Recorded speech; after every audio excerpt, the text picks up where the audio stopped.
બિહારની જનતાનો પ્રધાનમંત્રી નરેન્દ્ર મોદી પર વિશ્વાસ અકબંધ છે। પીએમ મોદીએ કહ્યું હતું કે હું શપથવિધિમાં આવીશ। ચૂંટણી સભામાં મોદીએ કહ્યું હતું શપથવિધિમાં હું આવીશ।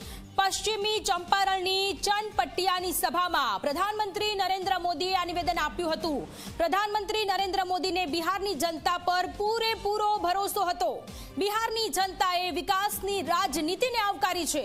બિહારમાં જંગલ રાજને જનતાએ ફરીથી જાકારો આપ્યો છે। પ્રધાનમંત્રી નરેન્દ્ર મોદી જ્યારે ચૂંટણી પ્રચાર માટે ગયા હતા ત્યારે તેમણે જનસભામાં તેમણે કહ્યું હતું કે બિહારમાં જ્યારે શપથ ગ્રહણ યોજાશે ત્યારે તેઓ આવવાના છે।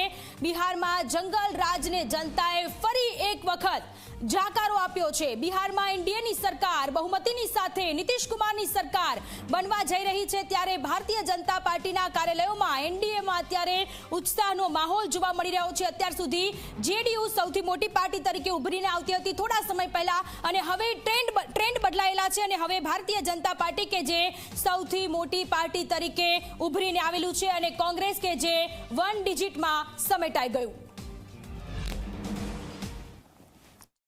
इसलिए मैं आज आपको वादा करता हूं, मैं आज जा रहा हूं, आप 11 को वोट डालेंगे, 14 को गिनती होगी और मैं फिर से एक बार एनडीए सरकार के शपथ ग्रहण में फिर से पटना आऊंगा।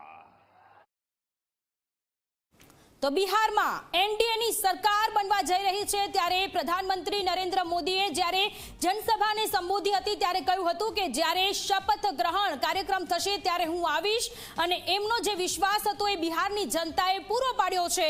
પ્રધાનમંત્રી નરેન્દ્ર મોદી હવે શપથવિધિમાં આવવાના છે। બીજેપી 189 એનડીએનું જે ગઠબંધન છે તે 189 થી 190 બેઠકો પર અત્યારે આગળ ચાલી રહ્યું છે।